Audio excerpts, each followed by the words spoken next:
Hi friends, मैं हूं संदीप और आप देख रहे हैं द मोबाइल इंडियन। वक्त हो चुका है न्यूज फटाफट का और आज के न्यूज में हमारे पास एक अहम अपडेट है एयरटेल की तरफ से, जहां पर उनके चेयरमैन सुनील भारती मित्तल ने एक बयान दिया है।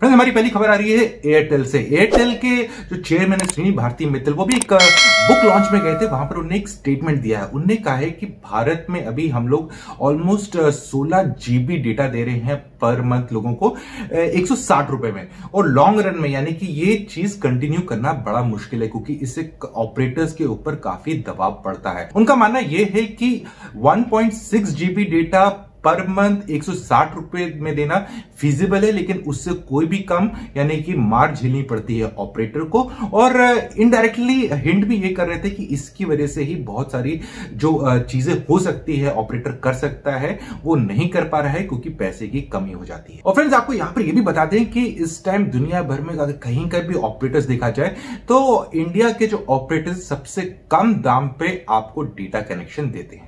हमारी अगली खबर जुड़ी हुई है भारतीय एयरफोर्स के साथ। भारतीय एयरफोर्स ने एक ऐप लॉन्च कर दिया है, जिसके जरिए जो भी भारत के निवासी हैं जो एक कैरियर ढूंढना चाहते हैं एयरफोर्स में, वो इस ऐप की मदद ले सकते हैं और काफी अहम जानकारियां प्राप्त कर सकते हैं कि अगर एयरफोर्स में उनको कैरियर बनाना है, किस किस चीजों का ध्यान रखना है, कैसे कहां अप्लाई करना है और उनके लिए क्या क्या अपॉर्चुनिटीज अवेलेबल है इंडियन एयरफोर्स में। हमारी अगली खबर आ रही है बीएसएनएल से। बीएसएनएल कल से अपनी आईपीटीवी सर्विसेज लॉन्च करेगा, लेकिन वो इंडिया में लॉन्च नहीं हो रहा है। सबसे पहले ये ट्रायल बेसिस पे केरला में लॉन्च होगी। और यहां पर ये बता दें कि ये लोग पहले प्लेयर नहीं है जो आईपीटीवी लॉन्च करने वाले हैं। इससे पहले एक बार एयरटेल ने भी ये सर्विस लॉन्च की थी और बीएसएनएल ने भी इसमें कदम रखे थे। और ये जो सर्विसेज कल से लॉन्च होंगी ये पहले ट्रायल बेसिस पे रहेंगे और इसमें फ्री टू एयर चैनल्स मिलेंगे। और अभी ज्यादा जानकारी शेयर नहीं की गई है कि इसकी कॉस्टिंग क्या रहेगी या कौन कौन से चैनल्स और इस आईपीटीवी कनेक्शन में मिलेंगे। आज सैमसंग ने भारत में अपना टैब S7 और S7 Plus को कर दिया है लॉन्च। और जो S7 टैब है वो दो वेरिएंट्स में आ रहा है। एक में आपको खाली वाईफाई मॉडल मिल रहा है और दूसरा है जिसमें वाईफाई प्लस LTE मॉडल मिल रहा है। और जो प्रो है S7 Pro वो खाली LTE वर्जन में आ रहा है। और फ्रेंड्स, अगर दाम की बात कर लें तो जो दाम है वो स्टार्ट होता है 55,999 और जो top most S7 LTE variant है उसका दाम जाता है 79,999।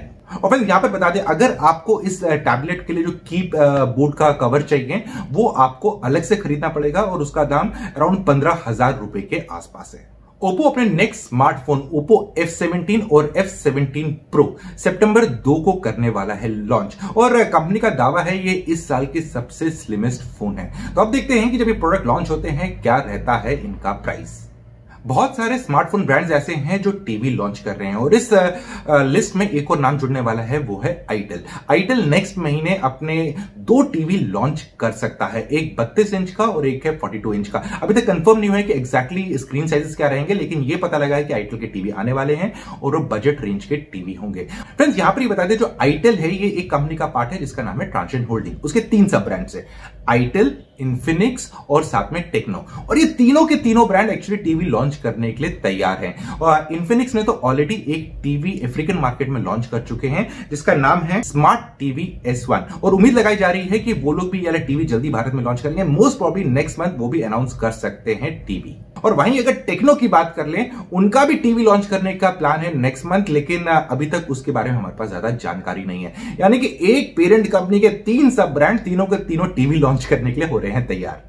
बहुत सारी लीक्स के बाद आज फाइनली Asus ने अपना Zenfone 7 और Zenfone Pro कर दिया है लॉन्च, लेकिन ये हिंदुस्तान में लॉन्च नहीं किया गया है, किया गया है ताइवान में। अभी तक इंफॉर्मेशन नहीं है कि हिंदुस्तान में कब लॉन्च होगा, लेकिन अभी तक अगर स्टाइल देखें Asus का तो जो भी इंटरनेशनल लॉन्च होता है उसके तुरंत बाद ही भारत की भी डेट अनाउंस रहती है 10-15 दिन में। और अगर प्राइस की बात कर ले, कन्वर्टेड प्राइस की डॉलर को कन्वर्ट करने के बाद, तो Zenfone का प्राइस लगभग 55,000 से स्टार्ट होता है और जो 7 Pro है उसका दाम जाता है ऑलमोस्ट 70,000। अब देखने वाली बात होगी कि वो इसी दाम पे भारत में लॉन्च करेंगे या इससे कम दाम पे होगा। उम्मीद तो लगाई जा रही है इससे थोड़ा कम ही प्राइस होगा, क्योंकि अगर आप ROG Phone 3 देखेंगे तो उसका भी प्राइस इंटरनेशनल बहुत हाई था और इंडिया में काफी कम था इंटरनेशनल प्राइस के कंपैरिजन में।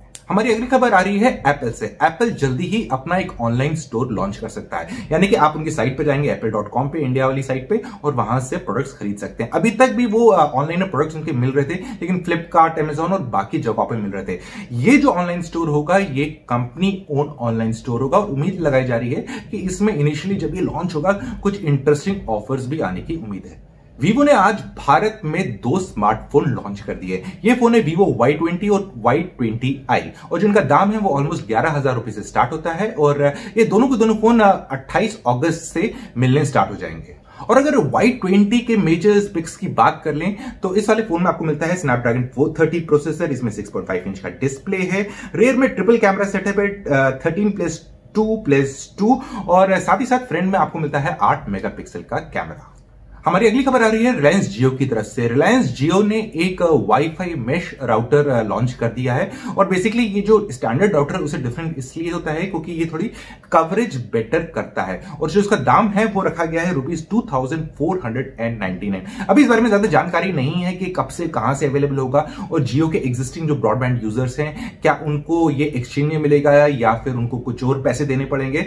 अभी तक इस बारे में ज्यादा जानकारी नहीं दी है, लेकिन फिलहाल के लिए ये जियो वाईफाई मेश राउटर है ये स्पॉट कर दिया गया है, दिख रहा है, और उनके ऐप पे भी इसके बारे में इंफॉर्मेशन है, लेकिन आगे की कोई जानकारी अभी नहीं है। एंकर करके एक कंपनी है भारत में, उन लोग ने क्लीनिंग रोबोट लॉन्च कर दिया, और इसका दाम रखा गया है ₹16,999। और बड़ी इंटरेस्टिंग बात है, जो रोबोट है ये झाड़ू भी लगाएगा और साथ साथ पोछा भी लगाएगा, यानी कि वैक्यूम क्लीनर से तो पूरा साफ कर ही देगा, और साथ साथ में नीचे एक मॉप भी लगा हुआ है, वेट मॉप है, जिसकी वजह से पोछा भी हो जाएगा। और ये स्मार्ट रोबोट है, आराम से एक बार आपका एरिया जो जहां पे उसको सफाई करनी है उसको सेंस कर लेगा AI के थ्रू, और फिर एक बार मैप अपने दिमाग में रजिस्टर कर देगा, और अगली बार खाली आपको इसको कमांड देना है, भैया सफाई करने पहुंच जाओ, अपने ऐप के थ्रू या फिर डायरेक्ट जाके वहां बटन पे प्रेस कर सकते हैं और ये सफाई चालू कर देगा।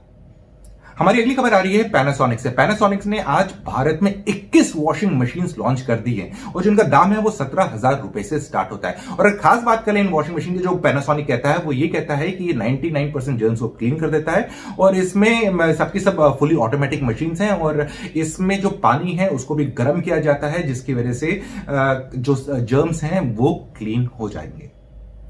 जियोनी ने चाइना में एक स्मार्टफोन लॉन्च कर दिया है M30, जिसमें उसने 10,000 मिली एम्पियर की बैटरी दी है।